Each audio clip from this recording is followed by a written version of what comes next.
let's all congratulate Janela Salvador because Open Endings won the Best Ensemble Performance Award at the 21st Cinemalaya Film Festival. So congratulations, Janela, and to your whole team. Thank you so much. Okay, so tara, magtanungan na tayo. Kyla, the first question is yours. So this question is from Alan Saconstars Photog. After doing action sa previous teleserye mong Incognito, anong i-expect ng viewers sa bago mong character dito? Well, definitely it's a very different genre altogether. So I feel like the feel of the show is very different. And yung character ko as a whole, she's an attorney. She has a lot of layers emotionally. But I feel like the main thing in terms of acting-wise siguro, yung napapansin kong difference is dito, na-challenge ako sa restraint. Kasi I feel like with Direk Froy and Direk Dado and I, we're very careful in plotting the scenes wherein Erica's able to really show her vulnerability.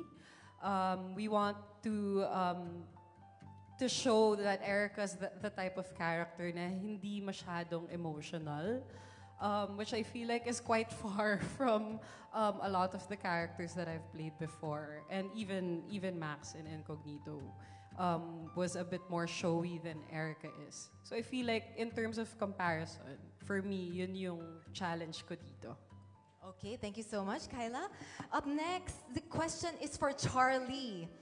From Alan Saconstars Photog pa rin, this is your comeback teleserye after you got married. So, kamusta ka naman being a wife? Na-miss mo ba ang acting? At paano ka nakaka-relate sa character mo dito? Sir Alan, thank you. Actually, hindi naman ito yung first time kong ginawa after I got married. May mga nagawa din ako pero hindi pa lang lumalabas. Pero siguro ito yung first time ko na yung character ko din as a wife. So, yeah, nakaka-relate ako in terms of yung kung paano yung dynamics din namin ni Yves. Medyo ganun din kami talaga ni Carlo. And siguro, yun yung mga nagpadali din. Kasi di ko rin ma-imagine paano ko siya gagawin kung hindi ko pa na-experience, diba? Tapos, syempre, iba din kasi hindi naman ako teacher sa tunay na buhay. Oo, pero siguro nakaka-relate din ako na yung character ni Beth kasi may pagka-light, tas may pagka-outspoken siya. So, I believe ako din talaga yun sa totoong buhay. So, ayun. Thank you, Sir Alan. Thank you so much, Charlie. This next question is from Albert of Chicanes, and it's for Janela, Sue, Kyla, and Charlie. So the project features 4 strong female leads. How would you describe the collective energy or atmosphere on set, especially when all 4 of you were shooting intense scenes together? Sue, do you want to start? Aamin na po kami ngayon na. Napakahirap po mag-eksena. Pagkaibigan mo yung mga ka-eksena mo. Grabe, pag kaming 4 na yung nagsama-sama, you can ask our director, sumasakit po yung ulo nila sa amin. Sabi ni Direk Froy last time, tama nga si Direk Dado, pag nagsama-sama kayo, tawa kami ng tawa. It just goes to show how much we enjoy what we're doing, how excited we are to be together and actually do scenes together. I'm so happy to be working with all of these girls and itong mga boys namin na napakahuhusay. At talaga po, promise, ginalingan po namin sa serye na to. I'm sure mag-e-enjoy talaga kayo. Ayun, ang energy namin, most of the time, magtatawanan kami. Pero pag action, game na kami. Game face on, we're ready. We know our characters. And excited na kami talaga na mapanood ng mga tao. Thank you, Sue. Janela? Ayun, nasabi na niya. Pero ayun, kahit nagtatawanan kami, to add to that, grabe din yung ano namin kapag mga emotional scenes. Talagang nagbabatuhan kami ng energy. Ang sarap-sarap pala na nagsusuportahan kami na magagaling lahat ng kasama mo tapos nagfo-flow lang ng maganda yung emotions, yung energy. Ang sarap maka-eksena ng tatlong to. Kahit na ang hirap. Ang hirap pag nagtititigan kami. Magpigil ng tawa, yun yung challenging pala. Charlie? Honestly, yeah, yung mga mabibigat na eksena or yung mga eksenang walang dialogue, yung mga tinginan lang, dun kami hirap na hirap. As in, tawang-tawa kami lagi. As in, si Kyla, may isang eksena, kaming tatlo para magkakausap. Nakatalikod sa amin si Kyla, pero nafe-feel niya yung energy na natatawa kaming lahat. Ganun. Oo, so siya din tatawa na tapos lahat kami umiiwas na sa camera kasi tawang-tawa na kami. Yun yung mga mahirap. Pero then, kapag umabot na kami sa mga mahihirap na eksena, pagod na kaming lahat, kami rin yung nagkakapitan. Yun yung sobrang proud ako. And yung kami yung naghihilaan na kaya pa to, te, kaya to, ganyan, ganun po. Thank you, Charlie. Finally, Kyla. Yeah, yun nga. It's a very supportive energy, lalo na sa aming apat. And I feel like makikita ng mga tao yung chemistry talaga naming apat. And maniniwala talaga sila na magkakabarkada kami in our childhood kasi parang ganun talaga yung pakiramdam. I'll just give an example. Yung last taping, may mga lines talaga na parang, hirap. Siyempre, hindi naman tayo perfect dito, di ba? So, talagang pag hirap na hirap kumapit yung lines, hindi, okay lang, mahirap talaga yung line mo. Ganon talaga. Ganon kami assurance. supportive. With Validation. May validation. Palitan mo na May lang support. So talagang mararamdaman mo na it's such a supportive energy. Even naman pagka-work namin yung boys, talagang supportive lahat sa isa't isa. Kaya masaya kami. Thank you for sharing those stories, ladies. Parang natutuwa ako masyado nakikinig sa inyo na horror nga pala to, tsaka thriller. Pero knowing what good actresses you are, mas na-excite kami lalo kung paano kayo mag-change in front of the camera. Okay, this time, this question goes to Jake, JM, Jameson, Yves, and Ray. So our male cast naman. From Albert of Chicanes once again, without giving away major spoilers, what is one thing about your character that you think will surprise the audience? Maybe we can start from Yves? Siguro yung pagiging isang mabuting ama at protective ni Ryan kay Beth. Kasi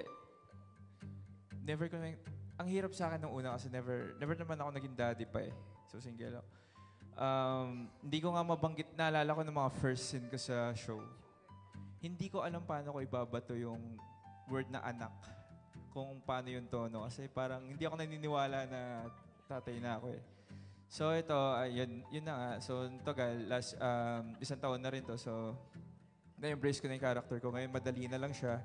And yung masasabi ko makita nyo dito kay Ryan at abangan niya yung paano siya maging sobrang protective sa pamilya niya. Parang kaya niyang isugal yung buhay niya para sa anak at asawa niya. You know. Thank you, Jameson. Without spoiling, I would say this role I played, So What Lies Beneath, is a role that I have not played before. So it's going to be very different. I'm just looking forward to how everyone's going to perceive it. And ayun, Anton is pretty violent. So I mean, it's interesting though. It was a fun journey. It was kind of challenging then for me because I'm not really a person that gets mad easy. So it was fun playing this role. And sorry, Sue, for all the bruises. Mapablatter kita. Thank you, Jameson. Reyes, how about you? Well, the directors and I, we worked hard to really emphasize stillness and posture when it comes to this character. We wanted Marco to have this aura, and it's very clear there's a lot more to him than he leads on. And he's the kind of guy who runs towards danger, but there's still a lot about him that causes him to hold back. So that was a tricky thing that we tried to play around with, and I'm hoping the final product is something that everyone's going to be able to enjoy. So. Okay, thank you, Reyes. Now we go to JM. Hi, sa akin naman siguro ang surprise po sa character ko is yung collaboration ko with my directors kung paano namin ginrap yung emotional journey ng character ko. Pero I would just like to take this opportunity to i-appreciate lang si Jake dahil sa kanyang work ethic, sa kanyang passion sa paggawa nitong role na to. And kung may surprise man, sa tingin ko, masusurprise kayo sa performance ni Jake. Jake is a gem here. What a testament naman. Thank you for that, JM. Jake, ibalik mo daw kay JM. In all honesty, that means the world talaga coming from JM. Talaga. Because I have all the respect in the world for JM as an actor. And to me, that's even better than award, brother. Kasi you know what you're looking at. Diba? You know the effort that's being put into it. And for you to say that really made my day. And honestly, that really makes me cry. Kasi that means the world to me that you appreciate that, brother. Thank you. I think for me, I'm just gonna let people watch it. To be honest, I think they'll be surprised with the effort that I put into making Miguelito and Edong very different from one another. I want to emphasize kasi syempre, people are saying that they're gonna see me in 2 shows in prime time and all that. I'd like to think that I earned that. I would really like to think that I worked myself to the bone to make it very different from Miguelito, to make it very different for Edong. And to be quite honest with you, for me, I've just enjoyed the journey. Kasi tulad ng sabi ko kay Direk earlier when I came here, sabi ko, in this industry or in acting, like honestly, nothing worthwhile ever came easy. If it's not a challenge, it's not gonna be worth it. So for me, thank you so much to my directors for challenging me. Kasi it's difficult not to be this character, but the way na sinushoot kami, it really is challenging for an actor. Kasi one shot eh. This is my most loneliest role. Yung ka-eksena ko lang talaga lagi is the camera and it's all my thoughts. And that's all that's in play. Sabi nga ni Direk, parang it's really challenging also kasi I only really have my eyes to communicate. It's not the most talkative role in the world. So it's looks.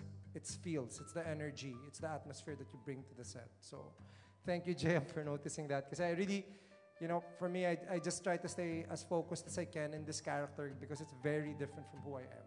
It's so different from who I am. And sabi ko nga, dahil sa oportunidad na binigay ng RCD, it deserved a 10-month immersion in Mandaluyong City Jail. It was worth it. Like, I'll be honest, na pagdating namin sa set and they started to shoot me and they started to see what I was able to do. Sa totoo lang, napaka worth it kasi as an actor, there's no better feeling than going into a set confident and prepared. So, thank you so much for the opportunity, RCD Narratives. Thank you, Jake and JM. I know you're gonna play super heavy roles here, pero we can't help but to root for you guys as well already. Okay, this next question is for our female cast members from Marco Polo Demo and Kwento ni Toto. What lies beneath? Nagkaroon ba ng pagkakataon na meron kang napagbintangan na sure ka, alam mo na siya yun. Pero sa huli, nalaman mo na iba pala ang gumawa. Anong ginawa mo? Let's start with Sue. Hindi ako judgmental. Ginawa mo sa akin to? Ay, sorry. Parang wala naman ako specific na naaalalang ganong moment. Siguro may napagbintangan akong tao na mabait, tapos hindi pala. Charot lang. Baliktad pala. Okay, next. Janela? Anong sasagot ko? Hindi ko rin alam. Parang wala akong maisip na ganong instance. Ikaw na muna, Charlie. Honestly kasi, kahit maisip ko na may ginawang masama sa akin, hindi ko pa rin i-confront or pagbibintangan. So, never siya nangyari pa sa akin. Gusto ko yung may tea on the side. Clarification. Kyla, how about you? Ako rin wala akong ganong experience pa. But siguro if that happens to me, nagkamali ako ng judgment sa isang tao, I would gladly take accountability for it and apologize. Yun lang, siguro. Yeah, that's a good resolve. Thank you so much, Kyla. Ang hirap nga naman talaga ng tanong na yon. Ang specific. Nicole, what if sagutin mo? Ako, hindi rin ako judgmental eh. Okay, this next question naman is for Jake from Marco Polo Demo and Kwento ni Toto. maybe it's hard to fish through this right now because you're portraying so many roles already as it is. Pero sa dami ng na-portray mo na characters, ano pa ba ang hindi pa nagagawa ng isang Jake Cuenca? At kung sakaling ibigay pero may kondisyon na hindi sang-ayon sa gusto mo, anong gagawin mo? Tatanggapin mo ba siya or hindi? Parang hirap ng tanong. Wala hirap ng tanong. Marami pa akong role na hindi pa nagagawa. I honestly parang see my career as I've been here for 25 years pero it feels like yesterday. Parang kakasimula ako pa lang sa Click and then nandito na tayo sa What Lies Beneath nga. So to be honest with you, parang I don't really think in scarcity. I think in abundance. So there's so many things that I want to do pa. Not only in the Philippines but also abroad. So also in theater. I just started my career, I've only done a few plays. So there's still so many things for me to do. In terms of a role na kunyari hindi ko gusto, I'm actually very easy to convince. Kasi nga, sa akin, like, my directors know me. Sa akin, if it's such a difficult role, i-challenge nila ako eh. And sometimes that's the way to get me. Is by making it a challenge, making it difficult for me. Kasi, yes, marami na ako nagawa. So, many ways na parang you've been here before. But, for actors who have already done a lot of projects in the past, parang, it's a repetition. You're gonna get better. If you do it again, if you do a similar role, makukumpel ka to do it better kasi nagawa mo na dati. So all these things in your head as an actor na, oh my God, I wish I did this, I wish I did that. Sana dinigdag ko to. All actors are like that on the way home. From taping or galing kang shooting, you're always somewhat directing yourself na you could have done this, you could have done that. I tell aspiring actors, just stay, don't ever quit. Kasi darating ang punto ng karir nyo, everything is gonna feel like a take two. But this time around, mas magaling ka na. You're equipped. You know now how to approach a scene. You're confident. You're not nervous. You're not just trying to get it right. Kasi in the first part of your career, the first decade or so, you're just trying to get it right para hindi ka pagalitan ng direktor. But then in the second part of your career, it feels like it's a take two, and now you know what to do. Now you know exactly how you want to do it. All the corrections that you had in your head, you're able to apply. So I say for other actors who are struggling or aspiring actors who are having a hard time getting in, just don't ever quit kasi your time will come. And when your time comes, it's going to be glorious kasi you're going to be amazing and you're going to be good and excellent. And for all actors, what we all should strive for is excellence. Kasi doon natin iangat ang industriya natin eh, 'di ba? That's how we're gonna bring the industry up together, right? By striving for excellence. And I can say in this set, wala kaming eksena na pinabayaan. We didn't have one scene na hindi namin kinerer and was excellent with it. So, yun po. Sana pa supportahan ninyo October 17. Thank you po. Thank you so much, Jake. Okay, a lighter question naman this time, and let's start with the ladies. From Rene Bonoan of Bandera. How far will you go for friendship? So let's just choose na lang siguro na ikaw ba yung type of friend na pagtatakpan mo yung kaibigan mo kapag may nakagawa ng kasalanan or hindi mo ito tolerate? Let's start with Kyla naman kasi minamataan na ako ni Sue. Well, I really value my friendships and I keep my circle really small. But ako kasi, I'm a reliable friend but I'm also not one to tolerate pag may ginagawang mali yung kaibigan ko. Because I don't think you're being a true friend to that person if you just watch them do bad things and then let them fall apart or do something that will incriminate them as a person. So, yan. Thank you, Kyla. How about you, Charlie? Kasi kapag nakita ko na may mali or may mali siyang ginagawa, sinasabi ko din agad. And kapag tinuloy pa rin niya na yung mali na kinonfront ko about her, mag-iba na ng landas. Ganun talaga. Kasi nagkaiba na kami ng values. So you're very decisive in that regard. Thank you, Charlie. How about you, Janella? Ako, I think my strength as a friend is that I'm a really good listener. So I'm gonna listen to everything muna. Kung may kailangan kang sabihin, nagawa mo, whatever, I'm gonna listen. But after that, sobrang i-real talk ko yung friend ko. Real talker talaga ako. Sasabihin ko talaga what's up. I'm gonna say what's up. Yeah. Thanks, Janella. Finally, Sue? Yeah, I think important ng honesty sa friendship. Hindi pwedeng sakay ka lang ng sakay sa kung anong gusto ng kaibigan mo. Iba din yung input mo sa buhay niya eh. Kaya kanya kaibigan kasi may power ka para baguhin kung ano man yung iniisip niya. Or hindi naman para baguhin, para mas maintindihan niya yung sitwasyon. Palalimin mo palalo kung yung explanation kung hindi ganun kalinaw sa kanya. More than love relationships, I think friendships are the most important. You don't get anything out of it, but just trust and love really. Hindi mo naman makakasama sa bed yung best friend mo, di ba? Hindi mo naman siya makakasama everyday ng buhay mo, kasama mo sa bahay. Pero yung pagmamahal ng isang kaibigan, I think it's one of the most important kinds of love. And para ma-maintain mo yun, kailangan honest ka. And kailangan yun nga, nag-a-align yung values nyo. Because if not, then it's not a friendship that's going to work, definitely. Yeah, that's true. Thank you, Sue. Ito, curious naman ako sa point of view ng mga guys. JM, ikaw ba?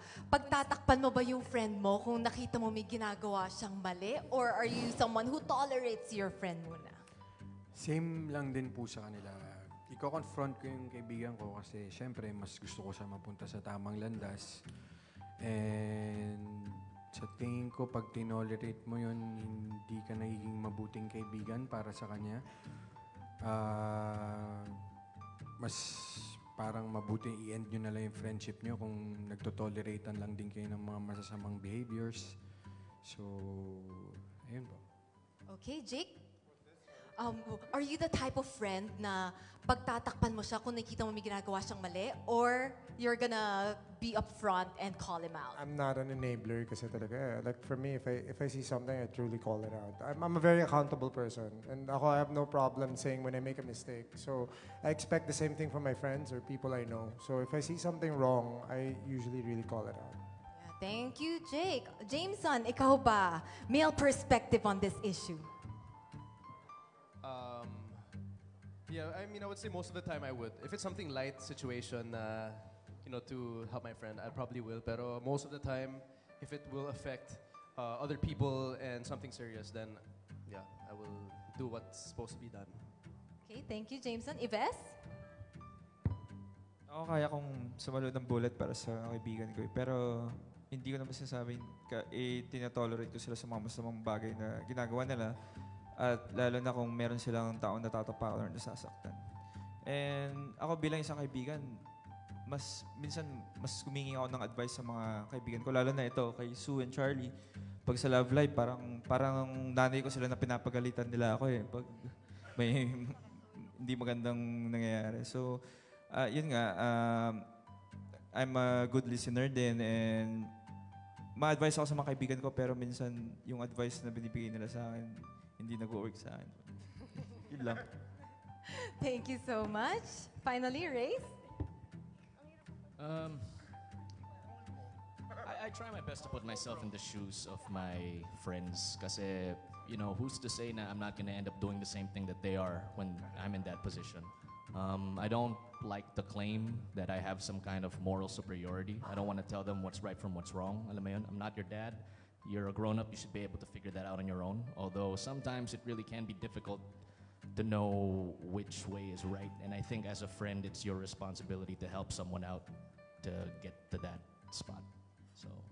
Okay, thank you so much, Ray.